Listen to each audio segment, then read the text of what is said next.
हे आपल्याला माहिती आहे की गेली वर्षानुवर्ष डोंबिवली आणि आजूबाजूच्या सगळ्या परिसरामध्ये एक विचारधारेबरोबर सर्व इथल्या असणाऱ्या माता भगिनी या जोडलेल्या आहेत।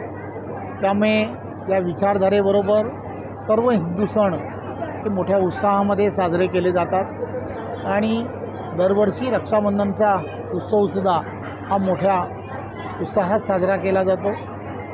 डोंबिवली पूर्व असेल डोंबिवली पश्चिमेच्या दोन्ही कार्यालयामध्ये मोठ्या संख्येने हजारोच्या संख्येने खरं तर या माता भगिनी सगळेजण येत असतात। एक नातं वर्षानुवर्ष यांच्याशी जुळलेलं आहे। त्यामुळे एक घरोबा गेल्या वर्षानुवर्षाचा त्या शहराबरोबर आणि यांच्याबरोबर आहे।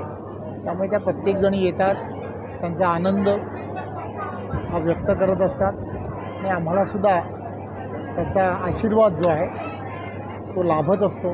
त्यामुळे आम्हीही मोठ्या उत्साहामध्ये त्यांचा जो आनंद आहे त्या आनंदाबरोबर राहावं म्हणून गेली वर्षानुवर्ष हा सण म्हणून साजरा करतो।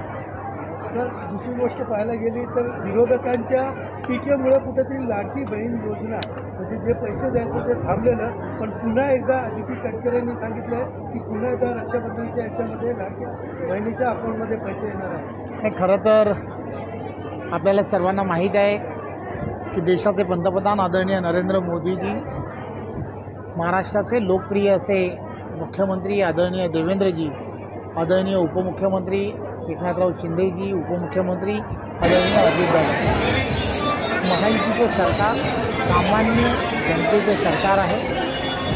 लाडक्या बहिणीवरती प्रेम करणारं